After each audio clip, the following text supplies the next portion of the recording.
That's why shutting the government is really what the Democratic Party wants to do. And I follow country, then party. And it's the wrong thing for the country in a period of chaos. I refuse to vote to shut our government down. I absolutely would love to have...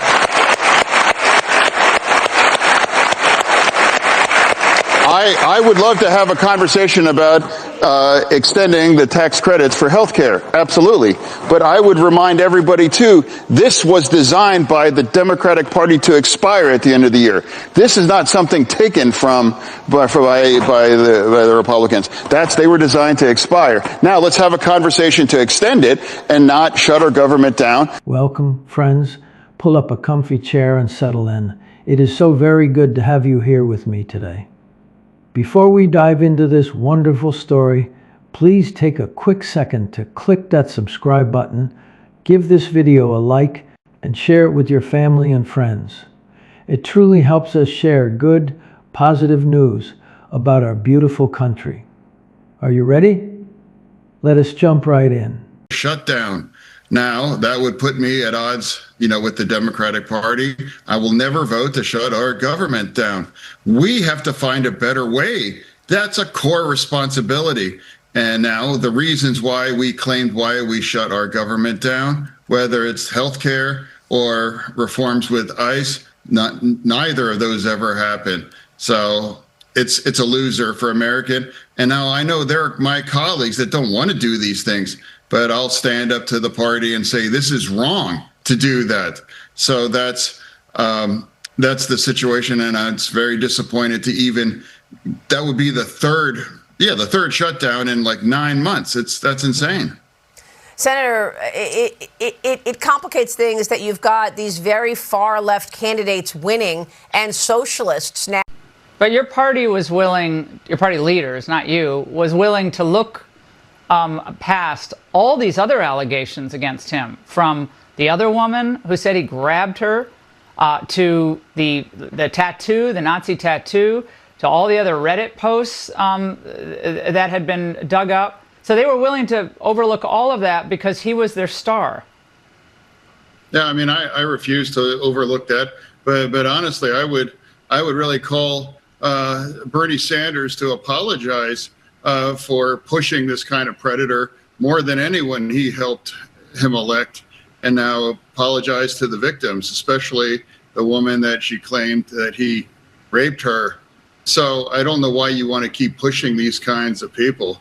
Maybe he should consider set a few out and stop pushing these kind of communists and people. And now people, like P. Hustle, now he has been credibly accused of rape. And that's fairly recent, too. That was only less than 5 years ago. Well, he said the allegations are untrue, but that he's basically reviewing his options. He's obviously going to drop out, correct? Well, he was already a dead man walking politically. So regardless, now when the entire Democratic Party in Maine has called him to leave, and now also, as far as I know, whether it's Schumer, Gillibrand, and other leadership in the DS and other people have all called him, had to go. He's a dead man walking. I don't know why he's trying to pretend that he's not done too. Even those Pod Save America people that pushed that dirtbag, and they dismissed those things in the New York Times article. Maybe they ought to apologize to the women that clearly they didn't believe, or they dismissed that. I know Democrats that have, back to back endorsed and got all in on Swalwell, and were on the Plattner train as well too. So maybe stop, getting on bed with absolute dirtbags, someone like Plattner. Well, Now, like for the ballroom, we've talked about that. I don't care about the ballroom. I don't either. Yeah, I mean, it's like so stupid. It's such a Rorschach test of whether you just hate. Yeah. Because first of all, like we saw with the assassination attempt a couple of weeks ago, America probably does need. You know what the problem is? I said it to you the other day on the podcast, which I think is on next week. It's the word ballroom. It sounds ballroom. Sounds like, fops are pirouetting around. And it's just, if they called it the State Dinner National Center, it would be different. But this is America. And we don't want people sitting in tents to have dinner. I mean, it's just I mean, I was 2 tables away at the White House Correspondents' Dinner. I've witnessed this. And I was from the killing? Yeah. From the attempt, you mean? Yeah, and that's, I had to see that. I'm like, the entire line of succession was right there, and realized that we've there's real danger there. We got really lucky there now for a lot of reasons. So now we need to have a more secure to do these kinds of events. But I don't care about, just build it. I mean, he won't even be president if it's even finished. Yeah, I mean, concentrate on the big things, the things that really matter, is what I keep trying to say here. Folks, gather round close today, because what I'm sharing with you is the kind of story that warms an old American heart right down to the toes of my boots. It is a story about good, plain, common sense fighting its way back into the big halls of power.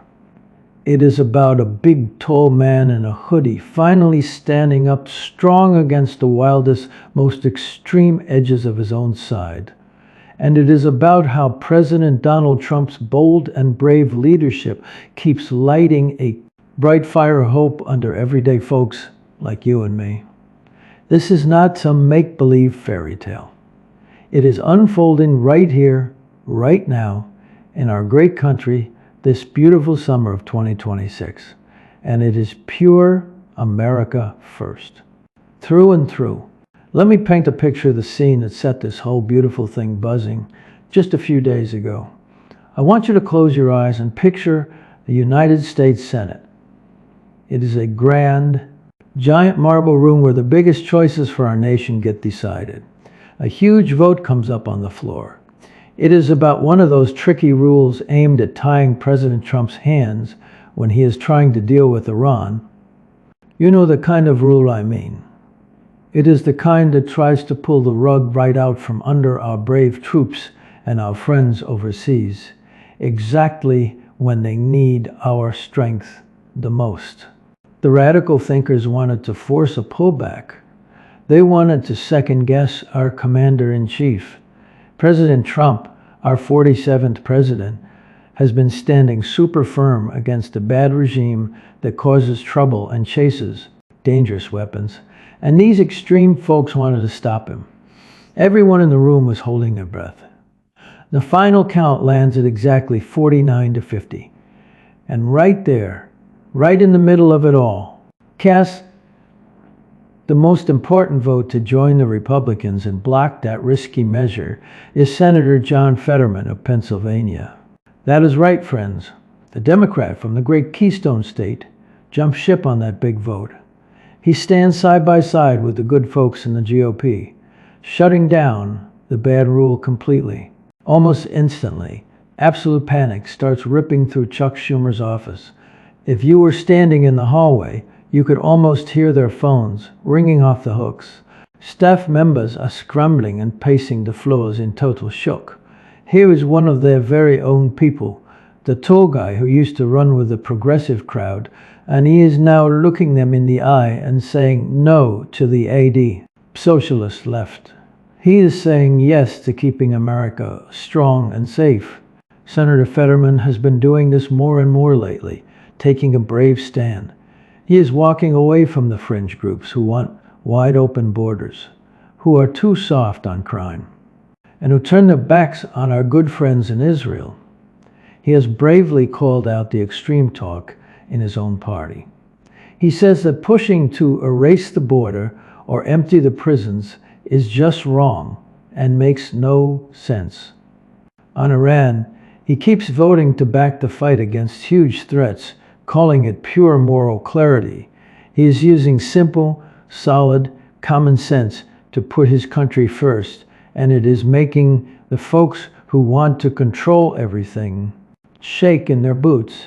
Refuse to overlook that, but honestly, I would really call Bernie Sanders to apologize for pushing this kind of predator more than anyone he helped him elect, and now apologize to the victims, especially the woman that she claimed that he raped her.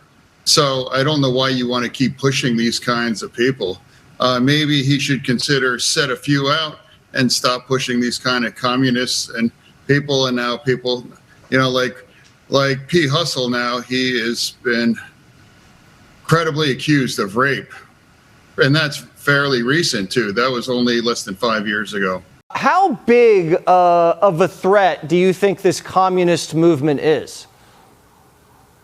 Well, I mean, there's that phrase where terrible or bad ideas refuse to die. And it's very sad to see that kind of things being revisited in this kind of way. And a lot of these, these terrible groups like Code Pink and a lot of the other ones that are strongly aligned to the CCP, without a doubt, they're being financed. I mean, it's ironic. I mean, these kinds of protests are being funded by billionaires against billionaires. I mean, I don't know if they realize the irony in many of those things right now. And now there is kind of a small communist takeover in Maine.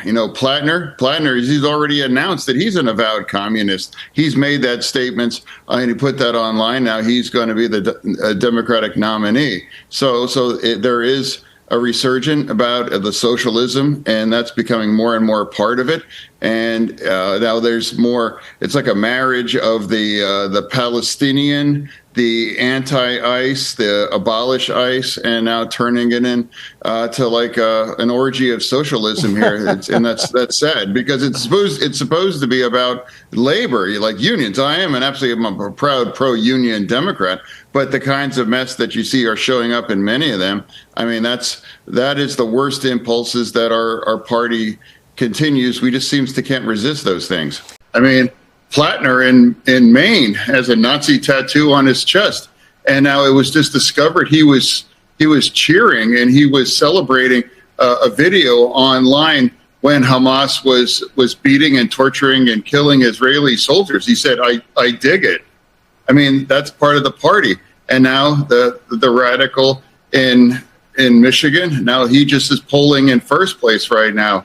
So that's where our party's moving in now. And now people in Congress are now proud. They were proud to say, we're going to vote against Iron Dome. That's the system that protects and saves tens of thousands of Israeli lives.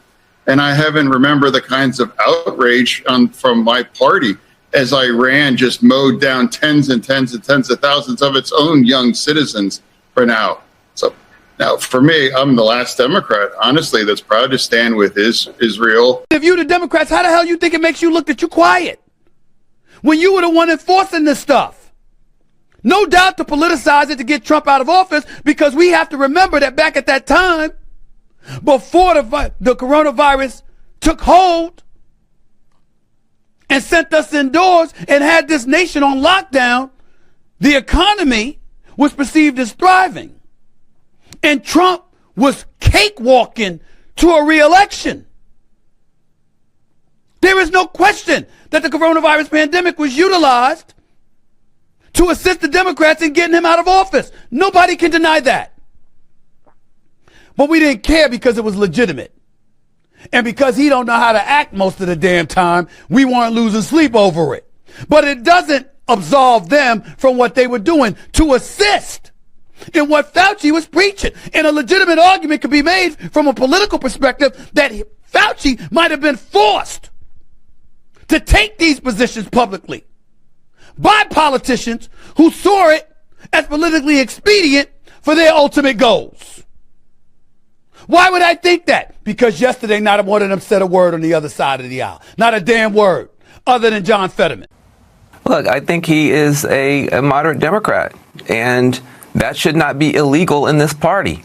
My God, you have to agree on 100% of the Berkeley, California agenda to be a Democrat? It doesn't make any sense. Like, it just shows you how nutty things have gotten, that somebody who wants to stick up for Israel and doesn't want an open border is somehow now has to be a Republican. That's completely insane. Senator Fetterman, I've not heard that before. An elected official saying that they are never going to accept a Supreme Court ruling. That's Mamdani. Well, I mean, people might remember just in the spring of 2025, Now, there were a lot of people that were convinced that we were in the middle of a constitution crisis. And I described to the media and other people, it's like, well, actually what a real constitutional crisis is then if the president defies a court ruling, whether a court or definitely the Supreme Court, then that by definition, that would be a constitutional crisis. And I said, we've not seen one, and I honestly don't expect one. And as far as I know, the Trump administration has not defied any of those court rulings, if you can correct if that's right. And now there was a meltdown, and a lot of the left media was angry at me for just describing those circumstances. But I haven't seen the freak out now that the mayor of New York is now saying, I'm going to defy the Supreme Court ruling. And many of the members in my party are not calling him out and saying, or defend him, or just say, yay, we really actually have to follow the court rulings, because unless that's a constitutional crisis, when you have the leader of the country's largest city, then we're not going to follow or honor what the Supreme Court says. A lot of people may not believe this is real, but let me just show you. This is the official NewYorkCity.gov mayor's office. This is their website, the government website for the mayor. So let me just show you what his response is to the temporary protective status of Haitians being denied by the Supreme Court. This is his official response. They posted it. He releases the following statement. The Supreme Court just sparked one of the largest attacks on immigrants, blah, blah, blah, bunch of junk. These people fled war. This was like more than a decade ago. The majority of the people here, over 300,000 of them, weren't even fleeing this earthquake or war or anything. These are people that just were imported under Biden. But here's the biggest part of this. You know, he's saying that the people in the Haitian community and other immigrants with temporary protective status who are watching, don't worry about it. New York City is your home. We got your back, and we're not going to let the Trump administration deport you. This is defying the Supreme Court. And again, this is a foreigner who shouldn't even be elected for office. This is the problem. We should not be allowing foreigners to serve at any level of government. This is what we get for allowing it. It is all about votes. They don't want to deport their voters. Now, since that big vote, the news headlines have been spinning all sorts of wild claims, saying Senator Fetterman just quit the Democrat Party right on the spot. Well, the truth is a little bit more measured, but it is certainly no less powerful for folks who deeply love this country. He hasn't completely walked out the door and switched sides just yet. In fact, he even told some folks this week that he would never fully leave. But let me tell you, make no mistake about it, every single time he breaks ranks like this, every time he puts the good people of Pennsylvania and America first instead of just doing what his party bosses tell him, he is putting a bright ray of daylight between himself and that radical wing. Rumors have been swirling around him for months about going independent, or maybe even something more. Good supporters on both sides of the political aisle are watching very closely. And that panic over in Chuck Schumer's shop, oh, it is very real, my friends. They know that a senator who votes with his own conscience and uses plain common sense is a lot harder to control. It is exactly the kind of beautiful independence that shows President Trump's America First message is catching on, sometimes even in the places you least expect it to. I've been around this great country long enough to see how these special moments build up. Think back to the good old days, when tough, sturdy leaders put our country over their political party. President Trump has that exact same fire in his belly. Since taking the oath of office again as our 47th president, he has been making all the hard calls that need making. He is securing our borders the way it always should have been done. He is standing shoulder to shoulder with our friends in Israel, against the bad forces that hate freedom, and he flat out refuses to let Iran play any dangerous games. That war powers vote last week was not just a bunch of numbers on a big board.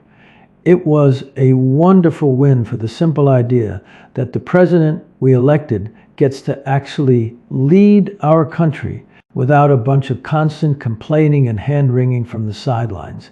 And let me tell you, everyday Americans are feeling it. Down at the local diner, where I grab my morning coffee, folks are talking with big smiles. They talk about how their kids can finally walk down safer streets again.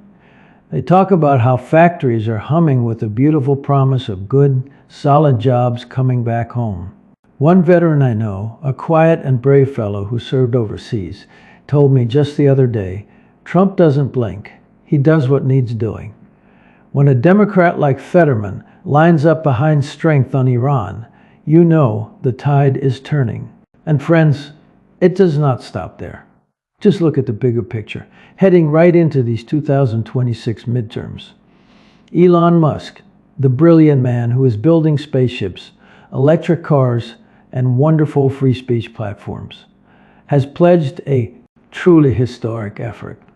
Through his America PAC, we are talking about $100 million or more being poured into getting hard-working conservative voters to the polls.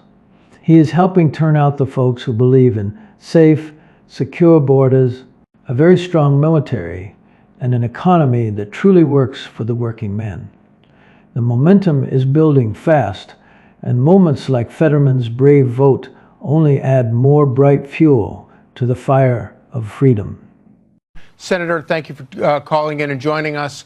What did you make of that announcement? I'd say that the trash took itself out, threw it out. Yeah. And now he leaves an accused rapist. He's the guy he'll be remembered, a guy that spent 10 years in Kick, the platform, that's the Predator's Paradise. He now defiled his marriage and sent sexual messages to women as a newlywed, and all the things he said. Now he gets to go away. He can go back online. He can go around doing all the kinds of things. But the trash took itself out tonight, and now finally people in Maine have a chance to really vote on someone that's not a piece of trash. How would you like to see that process carried out in Maine? I don't know, but it's like he gave that weird long speech. It's like no one wants you anymore. I'm like, bro, you are an accused rapist. No one wants your endorsement. No one cares what you think. You are going, straight back into oblivion. And now that's the reality, to give that weird long speech and pretend like people will miss you. No one's going to forget you other than the guy that was pushed out of the election because a woman credibly accused you of raping her. So that's his legacy. All that weird long speech, that's his legacy. He will be remembered as an accused rapist that was forced. He acted like he had a choice. Like he's always been a dead man walking. So it's a good day. He choked up a couple of times during that announcement. Do you think he thinks he's the victim here? Oh yeah, definitely. That's the thing. I would say to him, like, P. Hustle, bro, you will only be remembered as the accused rapist that got pushed out of your election. That's your legacy, bro. And you are a guy that cheats on your wife. You're the guy that roughs up your ex-girlfriends. That's your legacy, bro. So, go back Senator, under that rock that you came from. Senator, you have been very vocal about this for a very long time. You've been unflinching in your scorn for Graham Plattner. Oh, yeah. The same cannot be said. Let me ask you. The same cannot be said about the leaders of your party. Yeah, absolutely. Yeah. Like, why what Democrats saw in that trash bag? What did they see in this guy? Was it the Nazi tattoo? Was the gross messages online? The way he roughs up women? And now, what's why did you go in on this dirtbag?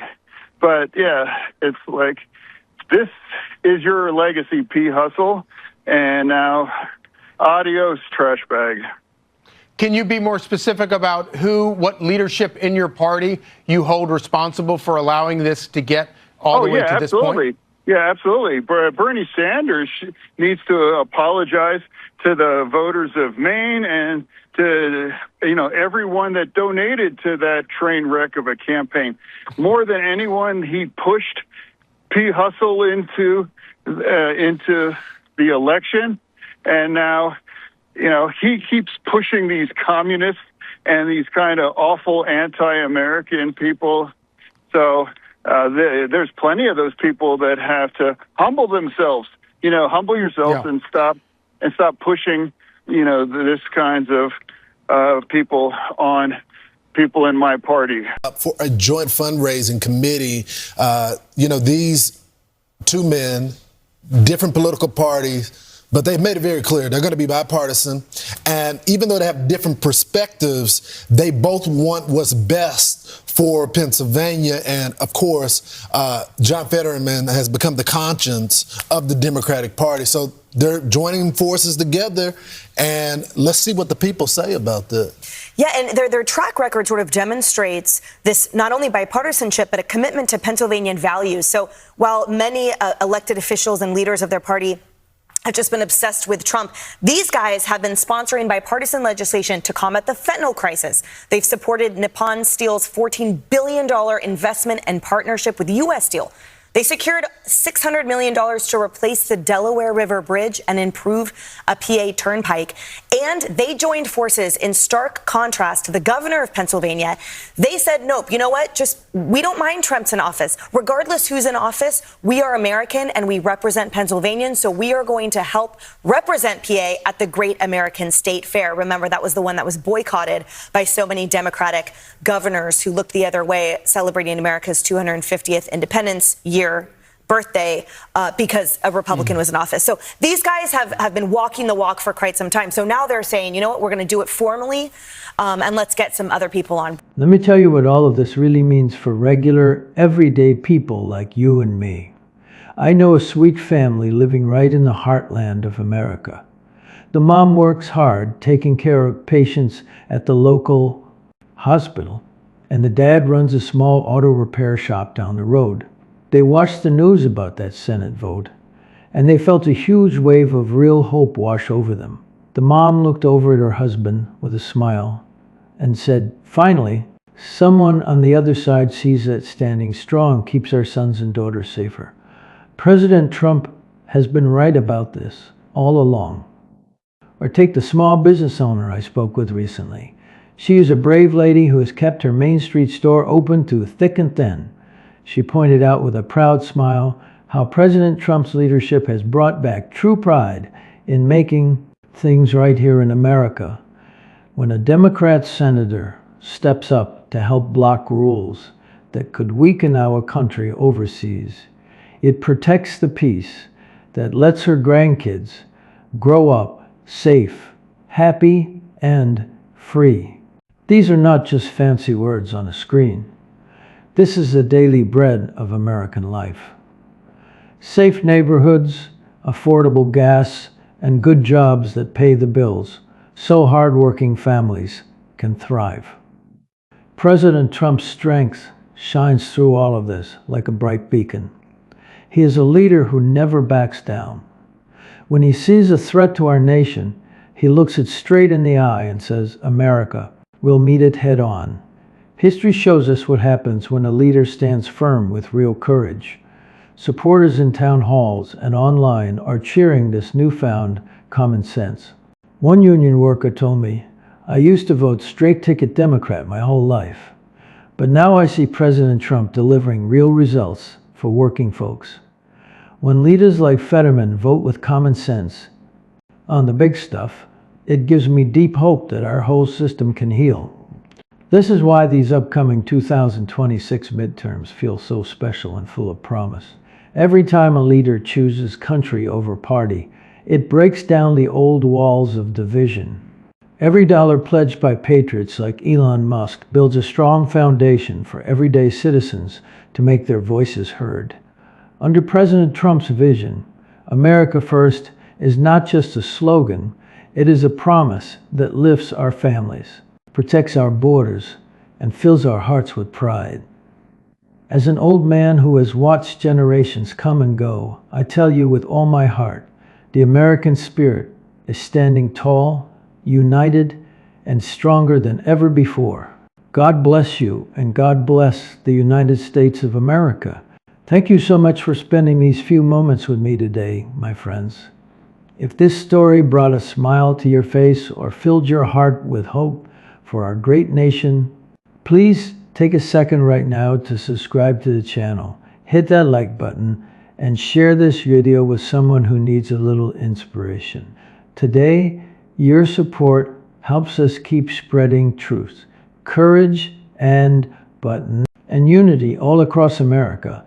Stand strong, keep the faith, and I will see you all again very soon.